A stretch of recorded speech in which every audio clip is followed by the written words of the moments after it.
With that, we get to move, if my computer doesn't shut down, it looks like it's on its last battery life, into metabolic alkalosis in the last 12 minutes or so. Okay. This is again, a complex topic, just like acidosis is. But I think we've covered much of the physiology, so we need not, so I think it will go reasonably smoothly. Okay, the pathophysiology of metabolic alkalosis generally revolves around some inciting factor and then a maintenance factor. Okay, so then inciting factor is generally the loss of protons, right? And that loss of protons can be renal or can be non-renal. Now, you can also iatrogenically cause metabolic alkalosis by giving too much alkali. You have to give a lot unless there's something going on with the kidney. Why? Because if I give you a bunch of baking soda, you don't get alkalotic. You just dump bicarbonate in your urine, right? You have this immense capacity to dump bicarbonate in your urine. So you need to look for the other things. For instance, we had a patient who had a metabolic alkalosis to a bicarb of 45 or so. He was able to mount a bicarbonate of 45 because he had renal failure and he had low effective circulating volume, which we'll talk about as another factor at play. Okay. Now, you can also have metabolic alkalosis when you have a shift of protons in the cells. So when you get K depleted, that causes, as we've said before, a shift of protons. In this case, again, if I'm a cell and I get K depleted, K is leaving the cells. Cations are moving into the cell, including the cation proton, right? If my ECF proton concentration is decreasing, then my ECF bicarbonate concentration will increase, right? Okay, so there is a transcellular shift component as well. Now, again, there's usually, if it's sustained, multiple mechanisms, right, that are contributing, that are maintaining this. I'll make that in part B here. One of the more common causes of metabolic alkalosis is a non-renal upper gastrointestinal loss, okay?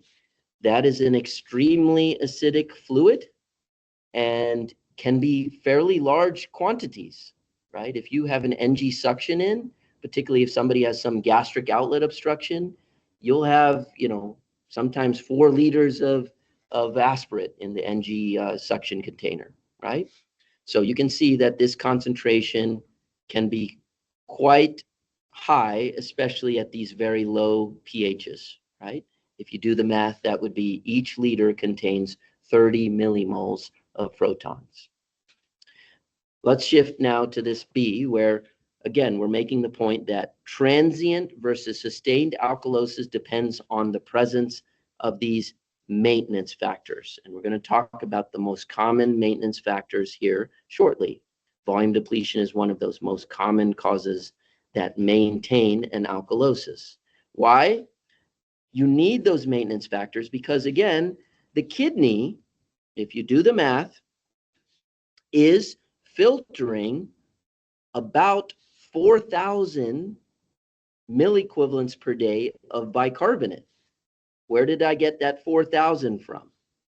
4,000 is simply the GFR, if you convert it to liters per day, right, which is somewhere around 170. I've done it enough to know that. And I simply multiply that times the 25 millimoles per liter of bicarbonate concentration, you'll get thousands, okay, of bicarbonate per day that's filtered by the glomerulus. You just need to drop the reabsorption rate by a percentage or a fraction of a percentage, and you can dump lots of bicarbonate. This kidney has a huge capacity to dump bicarbonate. So if you have an alkalosis, you must have a sustained alkalosis. You have to have an impairment in this large capacity for bicarbonate excretion by the kidney. Okay. The common causes: volume depletion, potassium depletion, or some problem.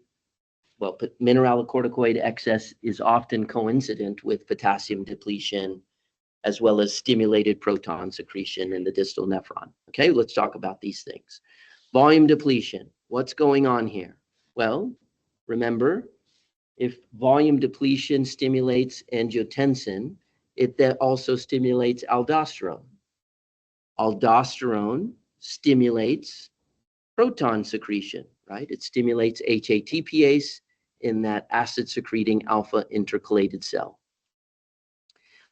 If I also am generating that lumen negative potential difference, right, because some sodium is getting to the distal nephron, aldosterone is reabsorbing that sodium, is stimulating the reabsorption of sodium via ENaC, and therefore I'm creating a lumen negative potential difference, right? And so as I do that, the net result is more proton secretion, right? More proton secretion is equivalent to more bicarbonate generation. If my kidney is dumping protons, it is equivalent to generating bicarbonate. Remember, we went over that, where anytime I see a apical or proton transport, you'll find carbonic anhydrase in that segment of the nephron. Okay?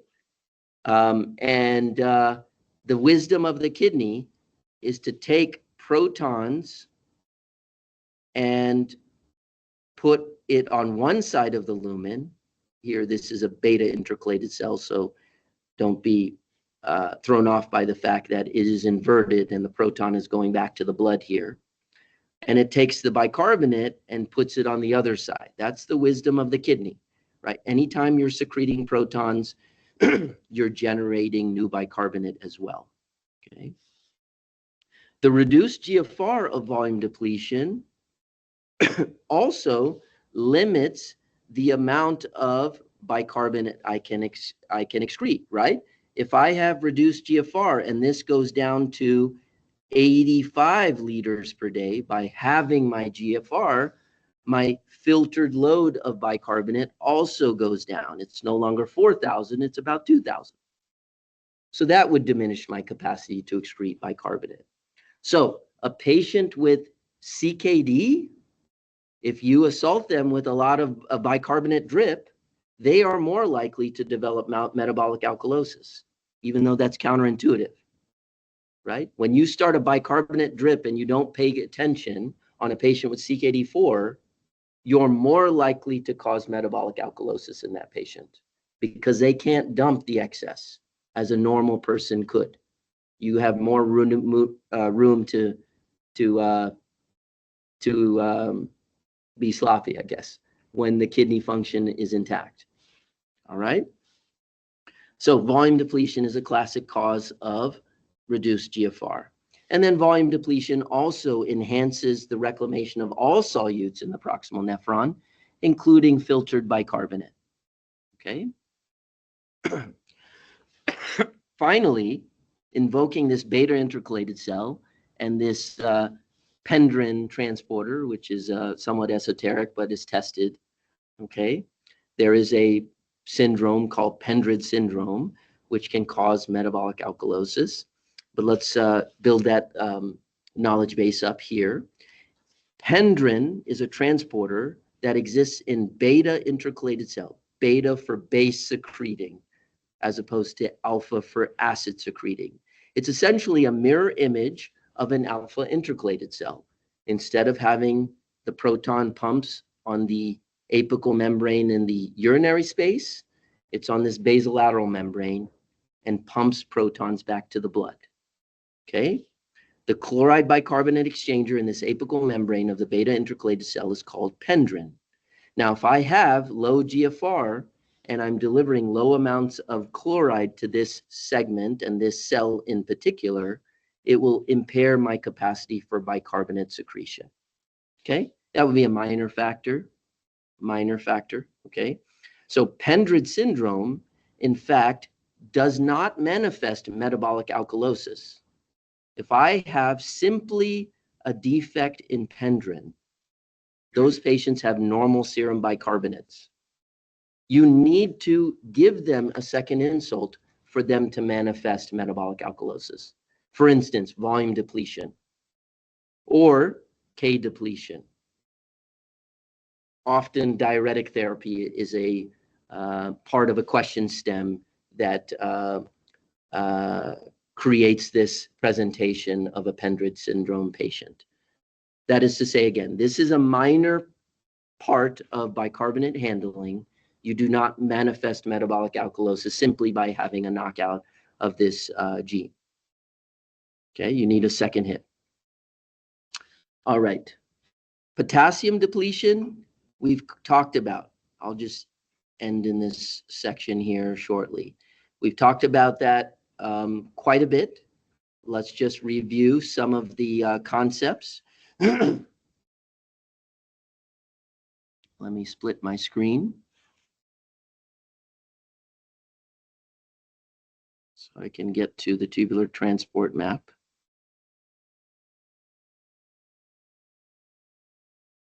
Okay. Again, we talked about alpha intercalated cells and beta intercalated cell. This is also in your tubular transport map, right? And here's your pendrin transporter. Okay, so potassium depletion, right? We said one of the things it does is it enhances proximal tubular ammonogenesis, right? So here that statement is. When I get K depleted, I get intracellular acidosis of a proximal tubular epithelial cell, and that stimulates ammonogenesis, right? Because there's several processes that are upregulated or pH dependent in the proximal tubule. This transport of glutamine across the basolateral membrane is pH dependent. The rate limiting step, glutaminase, of splitting glutamine into bicarbonate and its carbon backbone is also pH dependent. And so those are upregulated when urine or the pH of the cell is more acidic. Okay. Now, when I get K depletion, I also have more, let's say, recycling of ammonium. Okay. Let's go to the thick ascending limb. Remember, ammonium is the same molecular size and charge as protons. So if I have proton, I'm sorry, did I say protons? I meant potassium, same molecular size and charge of potassium. If I get potassium depleted, then instead of potassium being transported by NKCC2, I get ammonium being taken up. And that creates more recycling of ammonium and making it more available for buffering protons in the distal nephron. Okay, so increased recycling of ammonium would enhance my capacity for renal ammonium excretion rates. Okay, and then there is a dependence on these ammonium transporters, right? These rhesus proteins or related proteins to the rhesus cell surface molecules that determine the positive versus negative of blood typing, right? Those are rhesus blood group identities, right? These are pH or dependent on potassium depletion as well. Their activity is regulated by potassium. So let me show you that figure again. These transporters of ammonium are regulated by K depletion. Okay, so specifically intracellular proton concentration. So just like any other cell, as K is leaving the cell, protons are going into the cell. These transport processes or transport proteins are upregulated in activity. This enhances ammonium excretion rates. Okay, that's bad if I'm alkalotic, right? If I'm excreting more acid in the form of ammonium, that's bad. I'm creating more base.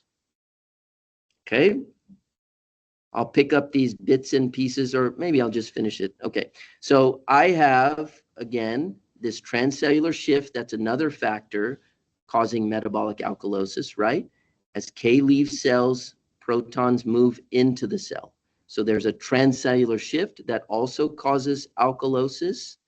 And then finally, this is pretty intuitive. I think I can fairly say we'll end on this note just because it's, I think, low or modest cognitive load to make this final understanding. You have in the collecting duct a transporter in the alpha intercalated cell, HK-ATPase. When I get K depleted, this transporter preferentially reabsorbs potassium at the expense of more protons. Okay, this is upregulated when I'm K depleted. So the organism says, you say, I'm more willing to tolerate alkalosis than K depletion.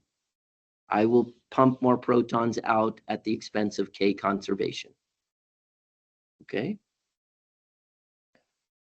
Well, it's not at the expense of K conservation in order to prioritize K conservation. Okay. So those are multiple factors by which potassium depletion maintains an alkalosis. What's the clinical bottom line? Always find excuse in an alkalotic patient to give KCl. If their K is normal, I will still give KCl. As long as it's not high, I will give KCl. Why? Because your serum K is a poor surrogate of total body K depletion.